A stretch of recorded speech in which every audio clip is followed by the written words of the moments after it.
Turabasuje abadukurikiye kuri Kale Brothers TV. Uyu munsi tugiye gukomeza tuganire nk'uko twabasezeranyije uburyo bwo gutinyuka kwiga Bibiliya. Nk'uko bisanzwe muri kumwe nanjye Niyonsenga Emmanuel. Reka nsabe mwene Data Eric dufatanyije abanza asuhuza abadukurikiye. Turabashuhuje abadukurikiye mwese kuri iyi channel yacu ya Kale Brothers. Uwiteka abahire. Mwene Data Eric, reka ntangire nkubaza utusobanurire nk'uko twabiganiriye ubushize, utubwire uburyo, ese hari uburyo bwihariye twakigamo Bibiliya ku buryo uyize wese uyifunguye bitamugora cyangwa se bikamukomplika? Akoze cyane. Ngira ngo ushize twari twavuze ko tuzongera tukaruka tukaganira ku buryo noneho bwo kwiga Bibiliya. Kuko twabonye neza ko Bibiliya ni igitabo cy'ubwenge cyangwa dukuramo ubwenge ngo tubashisha kubona ubugingo buhoraho. Buzatubashisha kuba mu isi nshya mu gihe tuzaba dukubutse mu ijuru, aho tuzamara imyaka 1000. Yego. Rero kugira ngo ubwo bwenge tubashe kubukuramo nyine uko burimo, hari uburyo bwo dukwiye kwigamo iyo Bibiliya kugira ngo tunirinde kuba nayo ubwayo yatuyobya. Erega buriya nubwo tuvuga ko abantu bakwiye gutinyuka bakiga Bibiliya ku giti cyabo, ariko bashobora no kuyobera muri Bibiliya. Niyo mpamvu hakwiye kubaho umurongo wo kwiga Bibiliya.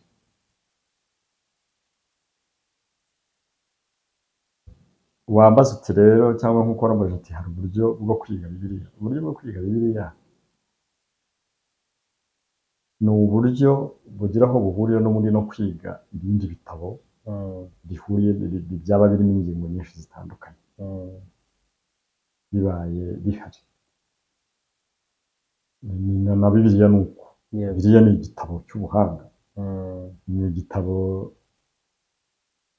gisaba ko ucyumva neza.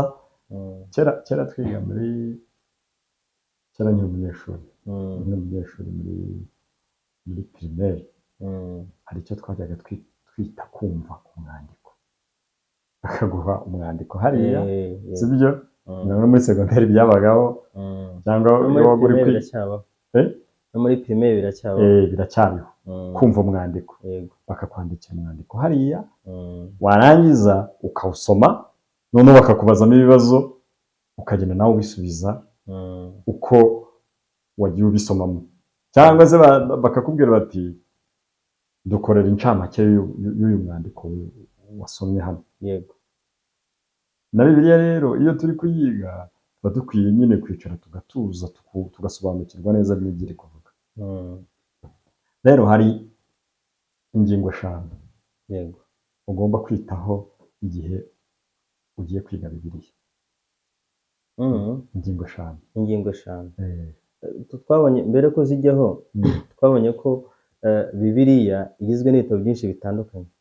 Wifashishije izo ngingo nta cyagucanga, kuko ubushize hari icyo wadusobanuriye ko Bibiliya uramutse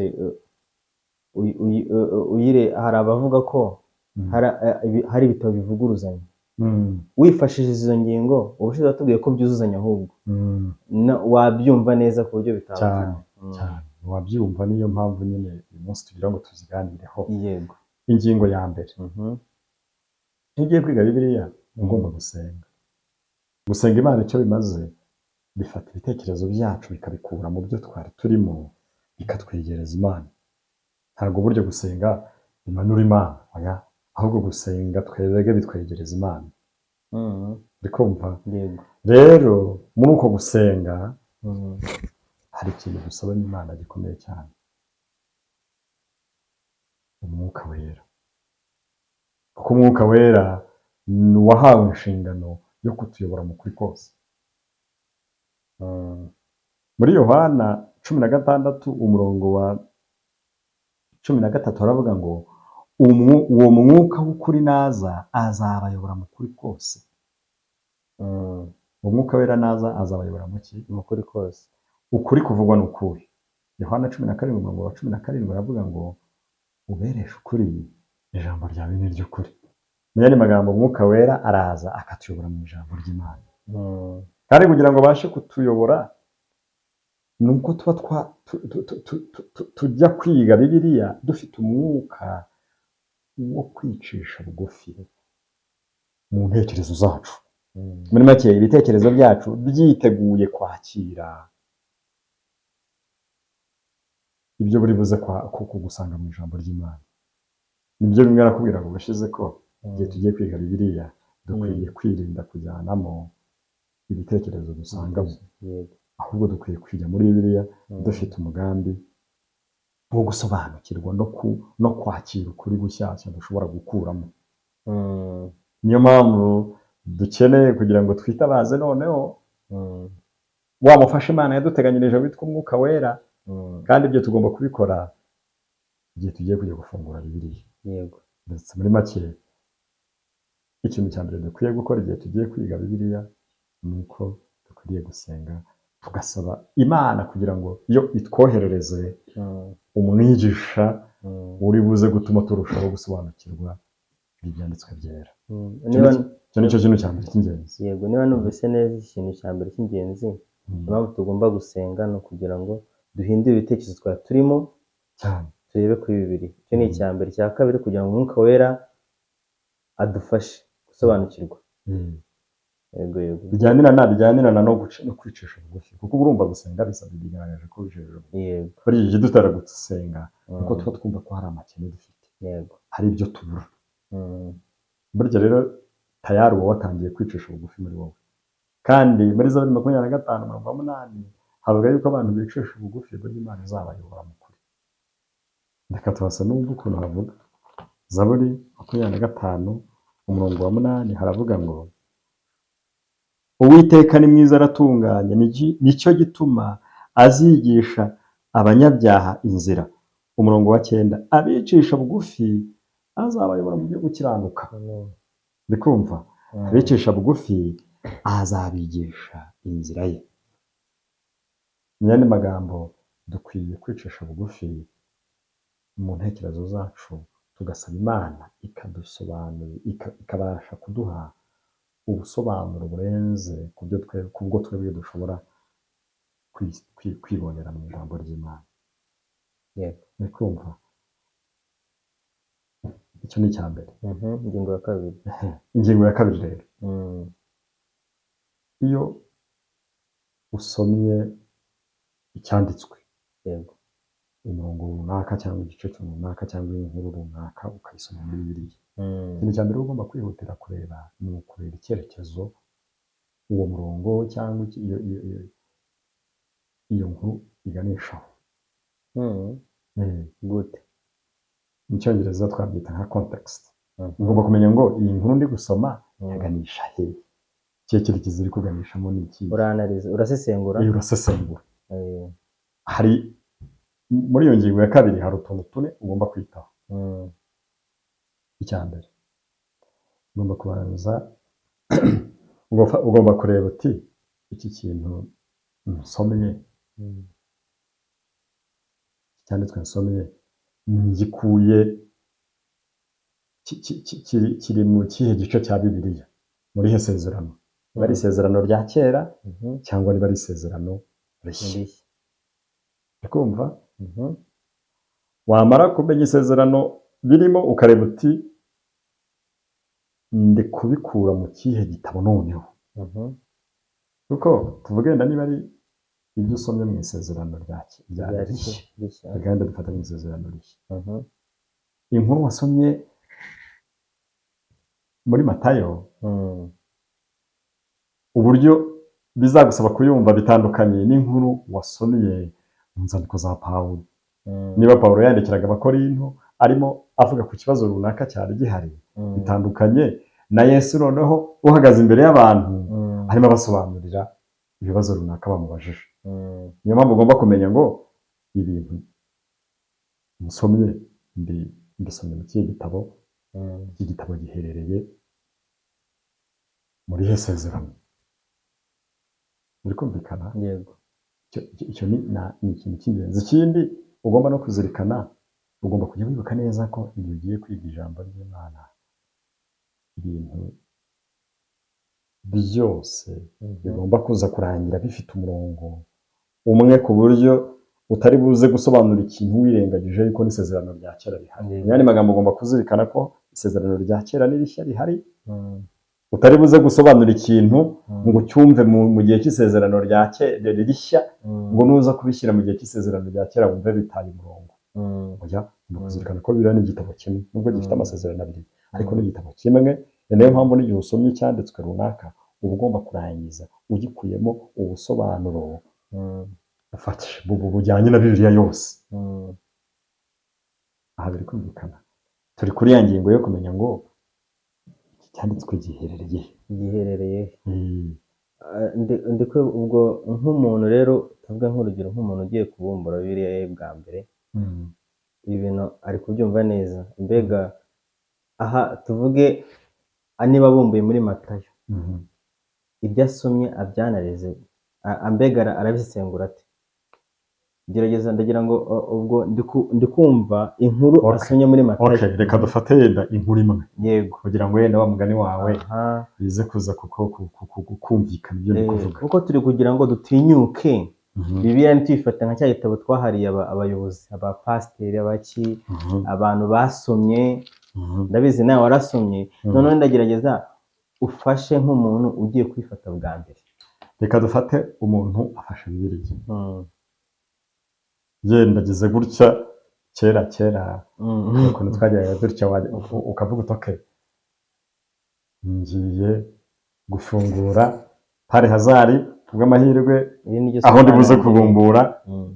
Ni ubutumwa Imana yangeneye. Ubwo nibwo butumwa Imana yangeneye. Niko kera twajyaga twiga Bibiliya, nabyo bitari ukuri. Ariko tuvuge yenda ko ubigenje utyo, yego, ugiye kwiga muri Matayo, yenda tuvuge ufashe inkuru yo muri Matayo 19 ivuga ibyo gusenda umugore, urayifashe urayisoma. yego, hano harimo ikibazo.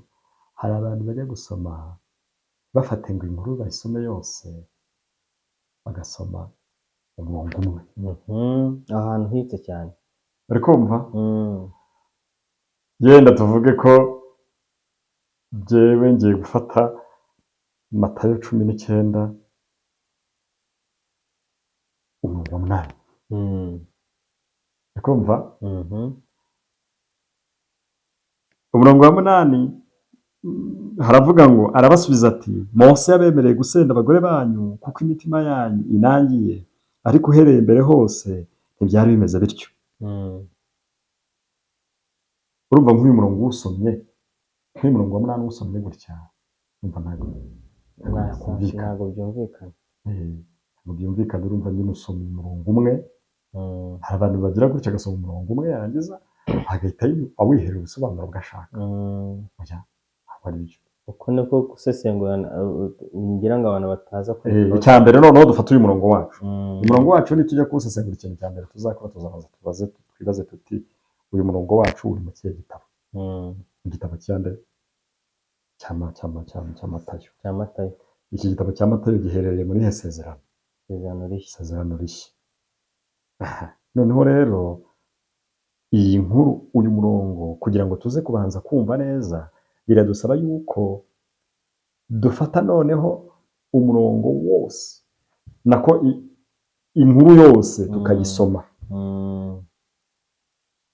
Ntabwo ari byiza gufata umurongo umwe ngo muhita ufata icyemezo, ahubwo ukwiriye gufata, usura inyuma akamenya uko byatangiye. Niba ari umurongo umwe ugiye kwiga, soma inkuru yose, umenye ngo inkuru yose byatangiriye hano, ibibanziriza ndetse n'ibigize gute, n'ibikurikira n'ibisoza, n'ibikurikira.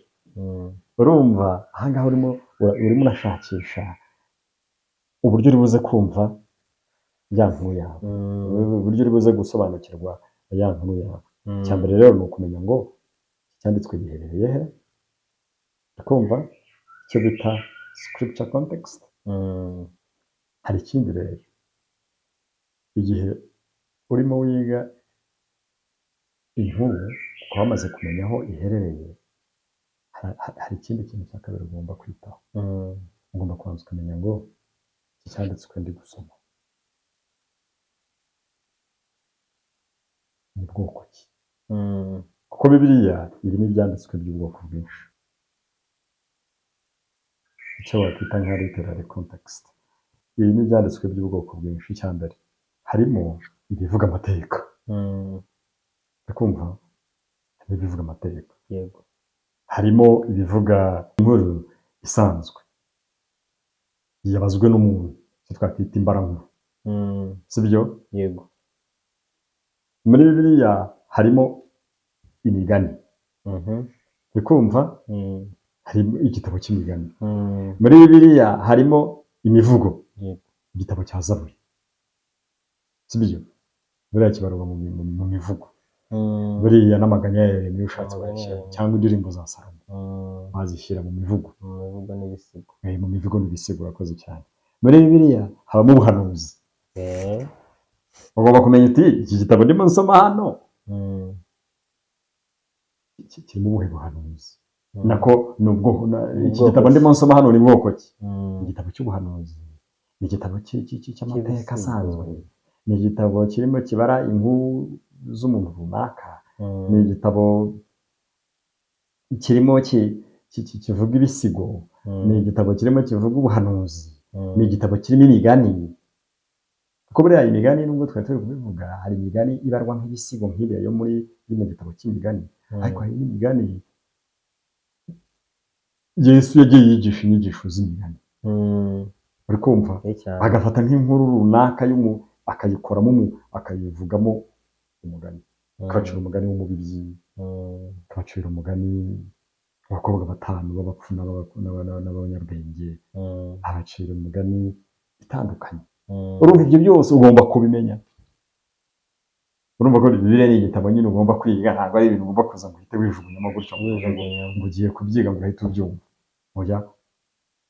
Urumva rero turebye aho wa murongo uherereye, icyo twise scripture context, turebye noneho ubwoko bw'uwo mwandiko. Ikindi ubwo turacyari gushaka icyerekezo cya wa murongo. Turebye ubwoko bw'uwo mwandiko. Noneho rero nyuma ya scripture context, literary context. Literary ni ukumenya ngo ni ubuhe bwoko noneho bw'uwo mwandiko, sibyo? Hakurikiraho icyo noneho twakwita iyi nkuru iri kubarwa hano, ibi bintu biri kuvugwa hano, abo bantu babivugaga cyangwa babibwirwaga bari abantu bafite imico iteye ite? Ikumva nk'ubu urugero hano muri kino gice cya Matayo 19 twize, Yesu yari arimo ababwira abayuda bari bafite imico yo gusenda abagore babo, bakabandikira urwandiko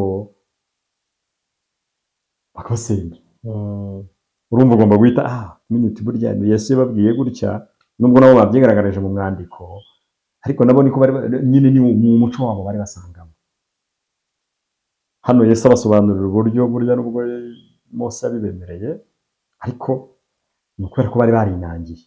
Urumva winjiye muri culture yabo, mu muco wabo, uri kumva? Noneho nyuma warangiza kureba umuco wabo, ukajya noneho kureba amateka y'abo bantu. Mu mateka y'abo bantu ugomba kureba uti, cyangwa amateka y'uwo mwandiko ifitanye isano n'uwo mwandiko, ugomba kumenya ngo byanditswe ryari, byanditswe nande, byandikiraga abandi. Ukumva ubwo turimo turareba ngo tumenye ngo biragana he. Ingingo ya 3 rero, kugereranya noneho ibyanditswe n'ibindi byanditswe. Mu gihe urimo wiga Bibiliya, ukwiye kugira ngo urusheho gusobanukirwa na Bibiliya, ukwiye kujya ugereranya ibyanditswe n'ibindi byanditswe. Ndetse mu Bakorinto ba mbere umurongo wa kabiri na ku gice cya kabiri umurongo wa 13 atubwira ko tugomba gusobanuza ibyanditswe nako tugomba gusobanuza iby'umwuka bindi kandi ibyanditswe nabyo ni iby'umwuka. Bivuze ngo tugomba gusobanuza ibyanditswe ibindi byanditswe. Reka rero dufate urugero nko mu Byahishuwe 13 batubwira iby'inyamaswa yaturutse mu mazi menshi, yaturutse mu nyanja. Iyo ugeze mu Byahishuwe 17 noneho bakubwira yuko burya iyi nyanja bisobanuye amoko menshi. Ni ukuvuga ngo burya nyamaswa mu Byahishuwe 13 twigaga yaturutse mu nyanja, bisobanuye ko ari inyamaswa yaturutse mu bantu benshi. Iyo ufashe Daniyeli 7 hagusobanura neza ko inyamaswa bivuze ubutegetsi. Iyo rero ufashe cya cyanditswe cyo muri Daniyeli 7 cyavuga ko inyamaswa ari ubutegetsi, ukacyegeranya na cya cyanditswe cyo mu Byahishuwe 13 cyatubwiraga inyamaswa yaturutse mu nyanja, twamaze kubona ko nanone inyanja bivuze amoko menshi, ubwo bishatse kuvuga ngo ni ubutegetsi bwaturutse mu bantu benshi, ahantu hateranira amoko menshi. Ibyo bintu byose ubisanga muri Bibiliya. Ibyo byose urumva ko nkoresheje Bibiliya gusa. Ha hantu nigeze Daniyeli 7 hatubwira ko inyamaswa ari ubutegetsi, Ibyahishuwe 13 hakatubwira iby'inyamaswa yavuye mu nyanja, Ibyahishuwe 17 hatakubwira yuko amazi menshi bivuze iki? Amoko menshi. Uri gusobanura ikimwe wavugaga ubushize, mbare muce mu ijambo, ni ukukuzuza nyine. Ubushize rero uri kuvuga ngo ibyanditswe bisobanura ibindi byanditswe. Ubwo ni ibyo byo muri Bibiliya nyine. Nubwo yifashishije imirongo itandukanye kandi birangiye mfite ubusobanuro bwumvikana bw'ingingo runaka. Niyo mpamvu igihe urimo wiga Bibiliya ugomba kureba kujya ugereranya ibyo usoma n'ibiri mu bindi bitabo. Sibyo? Kandi burya biba byiza iyo ugereranyije ubuhanuzi n'ubuhanuzi, ukagereranya amateka n'amateka, ukagereranya inkuru n'inkuru, ukagereranya imigani n'iyindi, bihita bikubangukira. Niyo mpamvu iteka ryose igihe turi kwiga cya kintu cyo kumenya ngo ibi ndi gusoma ni ubuhe bwoko bw'inkuru ndimo nsoma. Ni umugani se? Ni ubuhanuzi se? Ni inkuru isanzwe se? Ni amateka? Ibyo byose ugomba kubizirikana. Bivuze ngo ugomba no kumenya ibitabo byose biri muri Bibiliya cyane bishingiye ku ki. Ubundi umuntu ukinjira muri Bibiliya akwiye kubanza akamenya ngo Bibiliya igizwe n'amasezerano abiri, Bibiliya igizwe n'ibitabo 66. Ubwo ariko twari turi kuvuga Bibiliya y'Abaprotestani, kuko iy'Abagatolika igizwe na 73. Ariko twebwe Abaprotestani Bibiliya yacu igizwe n'ibitabo 66, 39 mu isezerano rya kera, 27 mu isezerano rishya. Uri kumva? None ugatangira kwiga aho isezerano rishya rihurira n'isezerano rya kera. Iyo umaze kumva neza isano iri hagati y'isezerano rya kera n'isezerano rishya, Bibiliya burya watangiye kuyinjiramo no kuza kuyumva neza. Uri kumva? Ndahamya neza ko abantu bari kumva ino ngingo ya kabiri yo kugereranya icyanditswe. Ino ngingo umuntu yumva neza, Bibiliya ntabwo iri bumugore. Ntabwo Bibiliya ni igitabo nyine cy'ubuhanga, ariko kandi bushobora kumvikana wabyize neza utagiye uhubagurika. Kuko kureba kwinshi tubona ushingira ku kuvangavanga ibintu, ntumenye kubitatura ngo bitandukanye. Burya ni ikibazo cyo kureba gituruka nkagira ngo hahandi. Urumva rero ingingo ya mbere kwari gusenga, iya kabiri kwari kumenya icyerekezo cyanditswe kiganamo, iya gatatu ni ukugereranya ibyanditswe n'ibindi byanditswe, noneho iya kane ni ukureba igihe kijyanye n'ibyo byanditswe. Ni ukwicara noneho ukiga ku kibazo cy'igihe. Ikibazo cy'igihe ni ikibazo gikomeye cyane. Ugomba kumenya ngo ibi nsomye hano byabaye iki gihe, ibi nsomye hariya byabaye iki gihe. Iyo utabashije gusobanura ibi bintu, ni hahandi ushobora gusoma ibintu hano ukabisoma hariya ukumva biravuguruzanya ukabyitiranya. Reka dufate nk'urugero rumwe. Muri Yeremiya hari ahantu dusanga inkuru Yeremiya yandikira abantu ababwira ati rero muramenye aha hantu ntimuzahashakira abagore, ntimuzubake amazu, ntimuzagire umuti. Icyo gihe arimo abwira abayuda bari bari hafi kunyagwa, ababuza kubyara, abasore babo n'abakobwa babo babuza gushaka no kubyara kugira ngo no kubaka amazu aho ngaho, kuko Nebukadinezari yari agiye kuza akayasenya. uri kumva? Yego. Ageze hirya none arababwira ati igihe kirageze nimwibyarire nimwubake. Kubera iki? Kubera ko bari bageze mu Egiputa nako muri Babuloni bagomba kumara imyaka 70. Ubwo bari imyaka 70 ntibagombaga kwimara baraho gusa. Bari bafite noneho umwanya wo gutura, bakubaka, bakabyara, bakarera. Yego. Urumva rero iyo 20 uyize uyisomye ushobora kugira ngo Bibiliya irivuguruza. Kandi ikibazo ari uko wagiye kwiga nyine uyigana ubujiji bwawe. Rero ngira ngo cyanditswe nashaka kuvuga ni cyanditswe tubona muri Yeremiya 16:2. Yeremiya 16 hari amagambo avuga ngo ngira ngo wenda tufate turebe icyiza cyo kwita ku gihe. Yeremiya 16:2 havuga ngo iki? Haravuga ngo ahangaha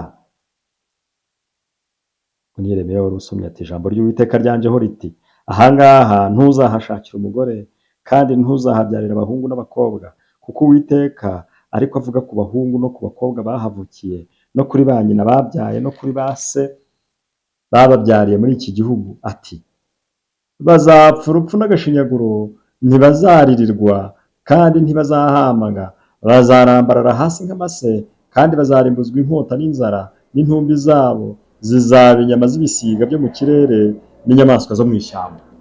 Reka noneho tujye muri Yeremiya 29 duhereye ku murongo wa 5 tugeze ku wa 7. Havuga ngo iki? Nimwiyubakire amazu muyabemo kandi muhinge imirima mu ry'umwero wayo, mwishakire abagore mubyara abahungu n'abakobwa kandi mushyingire abahungu banyu n'abakobwa banyu, kugira ngo nabo babyara abahungu n'abakobwa, mubone kuhagwirira mwe kuzatuba. Uri kumva? Ibi byanditswe byo mubisomye mu gitabo kimwe byanditswe n'umuntu umwe, ushobora kugira ngo Bibiliya iri kuvuguruzanya. Reka da. Ahambere yarimo abwira abantu bagiye kunyagwa, kwabwiraga ati ubwo igihe kigiye kuza ababyaye bazapfusha bazahamba, abantu bazarirwa n'ibisiga ku karubanda. Uri kumva? Hano noneho hahita babwira ati okay, rero cyarageze, iki gihe kirageze, noneho nimubyare, nimuhinge, nimwubake, kubera ko mugiye kumara hari imyaka 70. Bagomba. Niyo mpamvu rero tugomba kwita ku gihe, ukamenya ngo ibi bintu byanditswe ryari, byavuga ubwo tuvuze igihe ugomba kumenya ngo ni isezerano rya kera, ni isezerano rishya, ni mbere y'umwuzure, ni nyuma y'umwuzure, ni mu gihe Abisirayeli bari mu butayu, nako bari mu bunyage, ni igihe Abisirayeli bavuyeyo. Uri kumva? Ni mu gihe runaka, kuko muri ibi hari ibihe byinshi bitandukanye. Harimo abavuga ko harimo ibihe bigera kuri 10 cyangwa bingahe, ariko uba ugomba kumenya ngo igihe iki n'iki, igihe iki n'iki. Si ngombwa ngo wenda wemeranye n'abavuga ko ari ibihe 10. Ugomba kumenya uti hari igihe cya mbere y'umwuzure, hari igihe cya nyuma gato y'umwuzure, kiruta igihe cy'abakurambere. Hari igihe noneho cy'Abisirayeli bagiye mu Egiputa, hari igihe cy'Abisirayeli bari kuva mu Egiputa, hari igihe cyo kwigarurira ibihugu by'i Kanani, hari igihe cya nyuma yo kwigarurira igihe cy'ibihugu by'i Kanani, noneho Yosuwa amaze gupfa bagasigara bayoborwa n'abacamanza. Hari igihe noneho cyo kuba abacamanza bararangiye bagasigara bayoborwa n'umwami. Uri kumva? Hari igihe umwami cyageze Abisirayeli bacikamo kabiri, ubwami bw'amajyaruguru buyoborwa na Yerobowamu, ubw'amajyepfo buyoborwa na Rehobowamu. Urumva nacyo ni igihe ugomba kumenya. none ugasigara umenye ukageza igihe usobanukirwa neza ko noneho baragiye bajyanywe mu bunyage. Nebukadinezari babaye mu gihe cy'ubunyage, banavuyeyo babayeho imibereho runaka. Hari n'igihe cyageze mu Isirayeli ntihongera kumvikana abahanuzi mu myaka igera nko muri 400, icyo bita igihe kiri hagati y'amasezerano yombi. Noneho ukamenya uti iki gihe ni igihe abisirayeli bari barakoronijwe cyangwa bari mu buhake bw'abaromani. Ariko mbere y'uko baba mu buhake bw'abaromani urumva barabanje bahakwa n'abanyababuloni, nyuma yaho bahakwa n'abamedi n'abaperesi, nyuma yaho bahakwa n'abagiriki, nyuma yaho baza guhakwa n'abaromani. Noneho ukamenya uti iki ni igihe Yesu yaraje. Urumva ugomba kubimenya bikagenda bigufasha gukurikirana neza inkuru yawe. Yego. Uri kumva? Ikindi aricyo cya gatanu, ukwiye kumenya ariko iyi nkuru ndimo nsoma ihurira he na Mesiya. Ari naho bigufasha kubona ubutumwa muri iyo nkuru. Ari naho bigufasha gusobanukirwa n'ubutumwa bwiza wifashishije ya nkuru. Yego. Ibi bihurira he na Mesiya. Dushatse kugira ngo ukomerezeho inkuru yose muri Bibiliya yagufasha kumenya aho ihurira na Mesiya. Inkuru yose muri Bibiliya ushobora kuyigira aho uyihuriza na Mesiya, ariko ntabwo iteka ryose iyo nkuru ibivuga Mesiya. Ushobora kuyifashisha ukabihuza na Mesiya, ukagira aho birangira ubihuje na Mesiya. Ni nako ubundi umubwiriza wese aba akwiye kugenza. Ikibwirizwa cyose ubwirije kikarangira kitavuze kuri Mesiya, icyo kibwirizwa kiba cyamaze kurata umugambi wacyo. Ni ngombwa kubwiriza ariko bikarangira inkuru yawe cyangwa ikibwiriza byawe bifite aho bihuriye na Mesiya. Nawe niyo uri kwiga rero ugomba kwiga ariko bikarangira ugeze aho bihuriza na Mesiya. N'ubu iteka ryose bitaba bisobanuye ko iyo nkuru ivuga directement mu buryo bwahuranyije Mesiya. Uri kumva? Yego.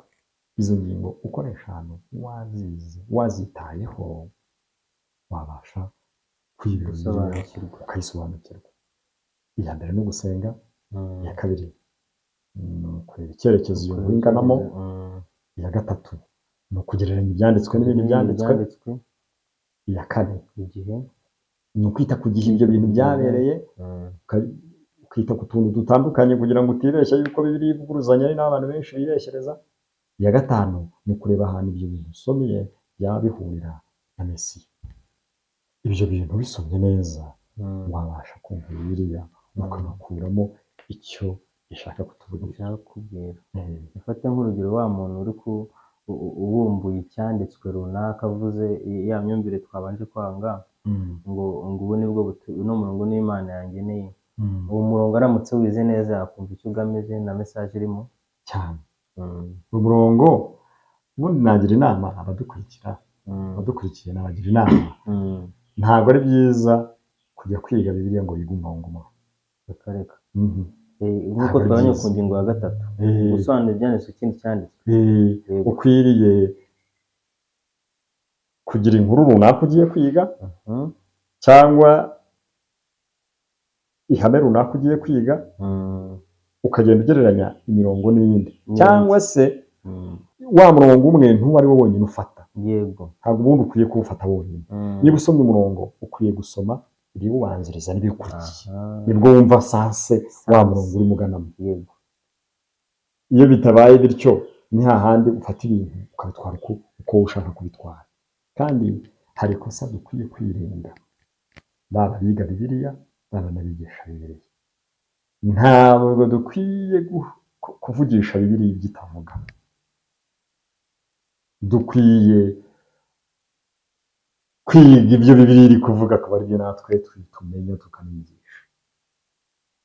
Abantu benshi rero tujya dukora ikosa ryo gufata nk'umurongo umwe tukawuvugisha twebwe ibyo dushaka, ariko atari byo Bibiliya kugira gute biri kuvuga. Niyo mpamvu abantu bakwiriye kuvamo abanyabwenge bo kwiga neza ibyanditswe byera.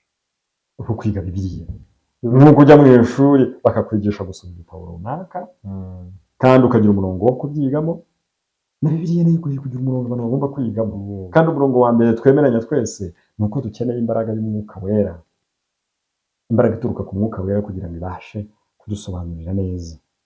uri kumva ibyanditswe byera. Icya kabiri, niba ugiye kwiga bibiliya ukwiye niba usomye ikintu ugomba kumenya ngo kiri mu uwuhe murongo. Icya kabiri, ukwiye kumenya ngo cyanditswe ryari. Ukwiye kumenya uti hari aho gihurira na Yesu.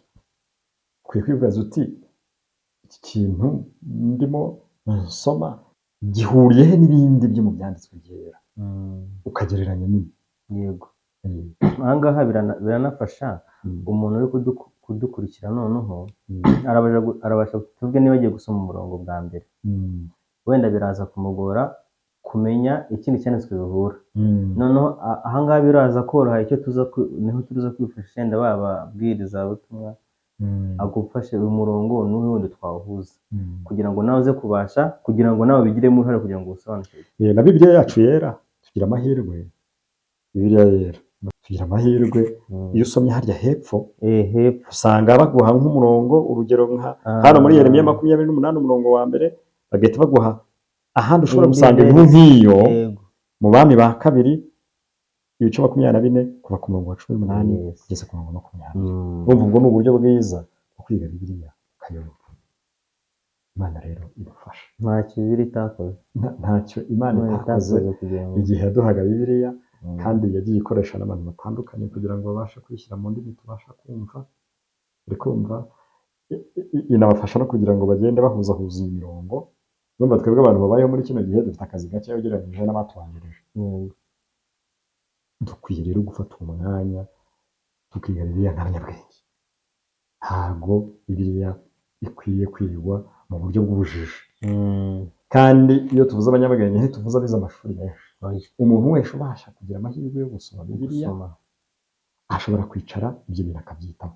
Niba ugiye kwiga ibyanditswe, menya ngo kiraganisha he. Kandi kugira ngo umenye aho kiganisha ni uko bizagusaba kumenya ngo kirava mu kihe gitabo, sibyo? Ubwoko bw'icyo gitabo, niba ari imigani, niba ari iki. Uri kumva umuco abantu bandikirwaga cyangwa uwabandikiraga yari afite. Turi kumva. Noneho ukanamenya uti amateka ajyanye n'icyo gitabo cyangwa n'iyo nkuru ni ayahe. Icyo gihe umenya icyerekezo. Iyo umaze kumenya icyerekezo rero gikuyemo utwo tuntu tune, uhita noneho utangira kugereranya ibyanditswe n'ibindi byanditswe, bireba uti ibyanditswe nabi bigereranya n'ibihe byanditswe. Ukamenya uti ibyanditswe byanditswe mu kihe gihe. Mu gihe ndimo niga hano ko nduzi ibyanditswe bibiri bitandukanye, iki cyanditswe ryari, iki cyanditswe ryari.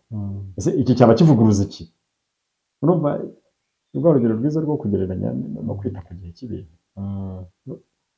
Warangiza nyuma yaho ukagenda ukicara ukareba uti noneho iki cyanditswe ndimo niga gihurira hehe n'ubutumwa bwiza bwa Yesu, gihurira hehe na Mesiya. Byanga bikunda uzasobanukirwa. Rero bantu mudakurikiye, mutinyuke mwige Bibiliya. Bibiliya ni urwandiko twandikiwe n'umubyeyi wacu dukunda, Imana Data wa twese. Ikoresha abagaragu bayo, bagenzi bacu bari bayobowe n'umwuka wayo, barayitwandikira, barangije bayidushyirira hariya. Twebwe rero twaraje turayisanga.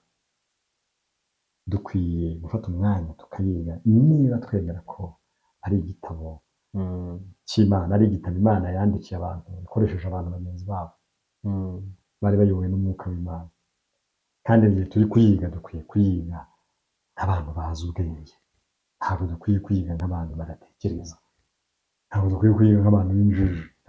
Nta muntu n'umwe mu isi ubaho udafite ikibazo cy'uburwayi yenda bwo mu mutwe, ariko tubivuga udafite ubushobozi bwo gusobanukirwa ukuri n'ikinyoma yifashishije ibyanditswe byera. Ubu ntawe ubaho.